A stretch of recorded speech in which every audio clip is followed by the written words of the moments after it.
My sister slapped me in front of 300 people at her wedding because I would.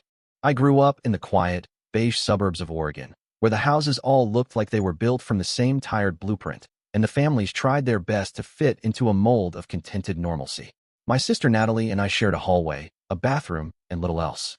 I'm Morgan, the older sister by 4 years, now 32, and a real estate agent who built her career with grit and a refusal to crumble, even when it would have been easier to just fall apart.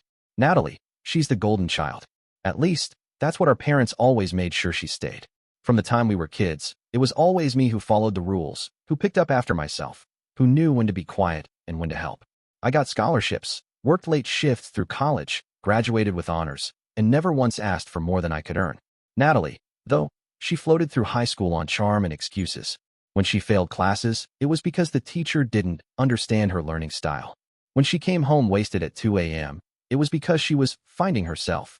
I'd be wiping down counters or poring over exam notes while she stumbled through the door, giggling.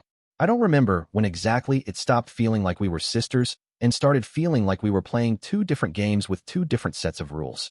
But it happened slowly, like a leak in the roof that goes unnoticed until the ceiling caves in. Our parents, God, they loved Natalie. Not in the warm, unconditional kind of way, but in that indulgent, desperate to keep her happy way that left no space for accountability. When she dropped out of college, they framed it as taking a break to reassess her passions. Meanwhile, I was figuring out how to stretch my part-time income into enough to cover tuition and rent. Every family dinner was a rerun of the same script. Natalie's new idea for a travel blog, her plans to maybe start a podcast, her latest detox. They'd ask about my work only if there was a lull in her updates. I never said anything back then. Not when they paid off her credit cards. Not when they let her move back in rent-free for the third time. Not even when they co-signed a car loan for her after she crashed the first one. I told myself it wasn't worth the fight, that they'd never see what was happening because they didn't want to. But the resentment, it didn't just sit quietly in the background. It built itself a home inside me. Now, years later, I'm still the one paying bills on time, making appointments, showing up. I bought my own place last year, a modest condo, nothing flashy. Natalie, she's on another soul-searching trip, whatever that means this month. Our parents still gush about her creativity, her spirit. They call me when they need help with the internet or when their car makes a weird noise.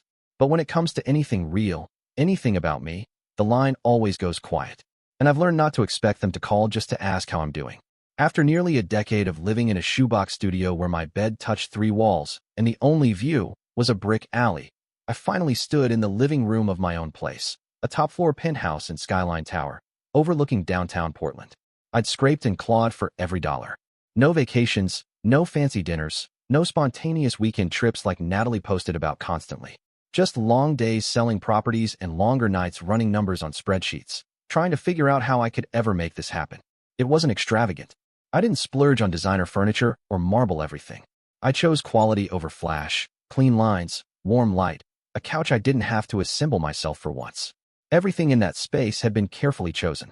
It was my sanctuary, a home that finally reflected the life I'd built on my own terms. No handouts, no shortcuts. I threw a small housewarming. Nothing big, just a few colleagues, a neighbor or two, and of course my family. I debated inviting them at all, especially Natalie, but a part of me still craved that quiet nod of approval, the one that never came. Natalie walked in wearing sunglasses like she was hiding from paparazzi and immediately started making passive-aggressive comments about how fancy everything looked. She hovered near the bar cart like it offended her, then sipped on wine I'd picked out weeks ago and said, "It must be nice to throw money around." Just like that. No congratulations. No, you did it. Just a jab, like my hard work was a fluke, like I'd stumbled into luxury instead of crawling toward it for years. I laughed it off because that's what I've always done. Smile, nod, keep the peace. But it sat there between us for the rest of the evening like a spilled drink no one wanted to clean up. And she wasn't done. Later, she wandered into my bedroom uninvited, flopped onto my bed like it was hers, and muttered, "God, this place is wasted on you. You don't even enjoy life." I stood there, gripping the edge of the doorway, trying not to let the words land. But they did. Every single one of them. She didn't see the ramen dinners or the winter months I couldn't afford to turn the heat on. She didn't see the weekends I spent working open houses while she was posting beach photos with hashtags like #Wanderlust. All she saw was the result, and all she could feel was resentment that it wasn't hers. I don't think she even realized what she was doing. Or maybe she did. Maybe it was her way of clawing back some of the attention she's always believed was rightfully hers. Either way, the message was clear. My success wasn't something she could celebrate, only something she could diminish. And in that moment, I realized something else. This home, this life, wasn't just a reward. It was a line, a boundary, and she hated that she was on the other side of it. The shift wasn't dramatic. It was slow, subtle, like a leak you don't notice until your floor warps. At first, it was little things. Natalie would borrow a handbag, always the designer ones I'd worked overtime to afford. I'd find them weeks later in the back seat of her car, lip gloss smeared inside, corners scuffed like she'd dragged them across concrete. When I asked her to be careful, she'd laugh it off. Relax, Morgan, it's just a bag. You act like you can't afford another. Then came the credit card. She'd asked if she could use it, just for a few small things, said her debit card was being reissued, swore she'd Venmo me back the minute her paycheck cleared. I didn't even blink. She was my sister. I didn't expect to find nearly $3,000 charged to a sketchy online spiritual therapy certification program and an executive coaching retreat at some desert resort with no real address. When I confronted her, she got defensive, said I was being negative, said I didn't understand manifestation. I canceled the card. She stopped talking to me for 2 weeks. The car came next. Mine, of course. She didn't want to rent one for her trip to Seattle because rental companies are greedy and don't get millennials. I told her no. I had showings all weekend. I needed it. She showed up anyway, tugging her luggage into the lobby like she was catching a flight, and when I wouldn't hand over the keys, she called our mother. That's when I realized just how deep the entitlement ran. Because instead of telling her to respect my boundaries, our mom called me and said, "Morgan, can't you be generous just this once? You have everything. Don't let money make you cruel." Cruel. And I might have let all of it go. The bags, the card, the car, the guilt trips wrapped in faux concern. If it had ended there. But it didn't. Not even close. She got engaged a few months later to Adam, a finance guy from Lake Oswego with a jawline that looked sculpted out of granite, and a family whose idea of casual dinner involved valet parking. I thought maybe now she'd finally grow up, settle into her new life, and stop leaning on mine. But instead, she called me one afternoon, her voice syrupy, rehearsed. "We were thinking," she said, dragging the vowels out like she always did when she wanted something, "about where to live after the wedding. And honestly, Morgan, your place is perfect. It's central, it's gorgeous, it's already decorated. Adam loves the aesthetic. Just for a year or two while we house hunt." I didn't respond. Not right away, because I was still waiting for the punchline. But she was serious. She wanted my home, my sanctuary, the one space that was truly mine. After years of taking, she thought she was entitled to the one thing I had never given away. "It's not like you'd need it," she added quickly, misreading my silence. "You could stay at that Airbnb in the Pearl while we're there. Or maybe sublet a smaller place in the meantime. Something cozy." Like I was supposed to pack up my life and vanish into the background so she could play house in the one thing I'd fought like hell to build. That was the moment something cracked. Not loud or dramatic. Just a quiet, internal shift, like the last thread of rope snapping after years of strain. I realized Natalie didn't see me as a person. I was a resource, a stepping stone, a placeholder for when she didn't want to pay full price. And I was done. I was so completely, finally done. I had told her no. As gently as I could, as clearly as I knew how. I said it wasn't possible, that my home was not a crash pad or a temporary love nest, that it was mine. I even offered to help them find a rental, use my contacts, pull some strings, maybe even negotiate a deal. But she had just smiled, that tight-lipped smile she always wore when she thought she knew better, and said, "Don't worry about it. We'll figure something out." I should have known that was code for, "I'm going to do whatever I want anyway." The wedding itself was a production. White roses dripping from every chandelier, signature cocktails named after their pets, a live string quartet that looked like they'd been pulled straight from an orchestra's Instagram page. I stayed off to the side, playing my role, older sister, supportive, poised, invisible. It was fine. I wasn't there to make waves. But then came the reception. Toasts, dancing, all the typical overindulgent nonsense. And then Natalie took the mic, glass of champagne in hand, fake humility plastered across her face. "We are so grateful to all of you," she said, her voice syrupy sweet, "for being here tonight, and for supporting us on this journey. And we're especially thankful for my amazing sister Morgan, who, as many of you know, has graciously offered us her stunning penthouse to start our newlywed life." I didn't even register it at first. There was applause, laughter. Some people clinked their glasses. And then every head turned toward me. Dozens of faces, all smiling, nodding, assuming, waiting for my confirmation. I stood frozen for a second, wine glass halfway to my lips, the stem trembling between my fingers. My heart was pounding so loud it muffled the music. And then, without thinking, I stepped forward. "That's not true," I said, loud enough to cut through the chatter. The room quieted almost immediately. A few nervous chuckles, some confused murmurs. Natalie blinked at me from the head table, eyes wide and blinking like she hadn't expected me to say a word. Like I was supposed to go along with it. Like this was some kind of joke I was ruining. "I never agreed to that," I continued. My voice was even, but my hands were shaking. "I offered to help them find a place, but my home is not available." The silence that followed was the kind you feel in your teeth. And then came the crash. My parents pulled me aside before dessert was even served. My mother's face was tight with fury, her voice low and sharp. "Couldn't you have just let her have the moment?" she hissed. "You embarrassed her. You embarrassed all of us." I stared at her. She lied.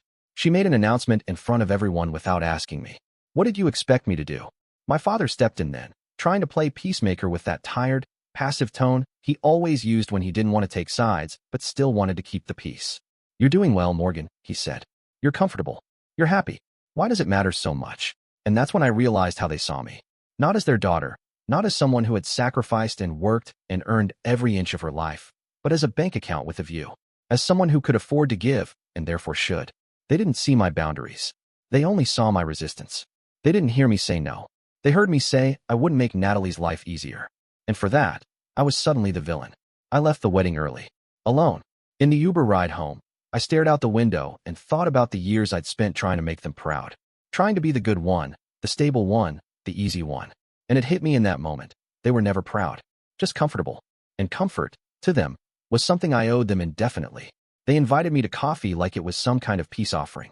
Neutral ground, public setting, fewer chances of me walking out or saying something they couldn't twist later. Natalie was dressed like she always was, effortless in a way that screamed calculated. Adam sat beside her, calm, smug, playing the part of supportive husband with just the right amount of concern etched into his jaw. "We just wanted to clear the air," Natalie started, her tone sugary, "and figure out a timeline for the move. We've already told everyone, so we really need to get our plans in order." She said it so casually, like the lie she told at her own wedding was now fact, cemented by repetition.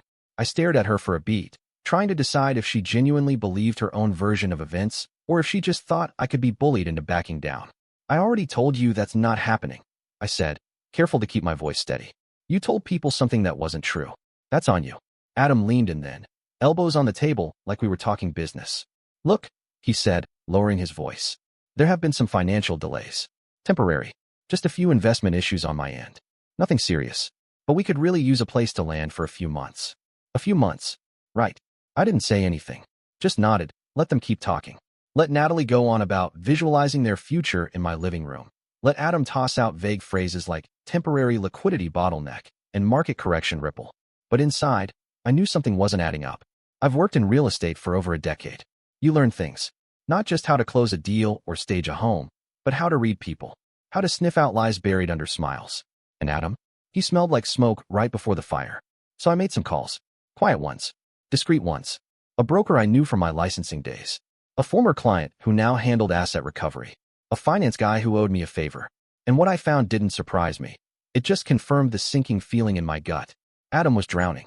Massive debts spread across multiple banks. He defaulted on a private loan with a hedge fund that had a reputation for playing dirty. He was also under formal investigation. Something about misappropriated client funds, allegedly using offshore accounts to cover personal losses. It wasn't just a bad month. It was a total financial collapse with legal teeth. And suddenly it made sense. Why he was so eager to move into my place. Why Natalie was pushing so hard, pretending like it was already decided. My penthouse wasn't just a temporary home. It was a lifeboat. A safe, stable asset with clean paperwork and no liens. The kind of property someone would cling to when their own house of cards was about to cave in. They weren't looking for help. They were looking for cover. I sat with that knowledge for days, replaying the conversation over and over, listening again to every word they'd said, and, more importantly, what they hadn't. It wasn't just manipulative. It was calculated. And for the first time in a long time, I didn't feel hurt or confused. I felt furious. I should have backed out. I should have pulled the dress from the dry cleaner's plastic and tossed it into the back of my closet, blocked her number, and spared myself the humiliation. But for some reason, habit, guilt, the lingering ghost of hope, I agreed to be her maid of honor. Maybe part of me still wanted to believe she wouldn't cross that line again, that she'd understand there were consequences now, that she'd learned. She hadn't.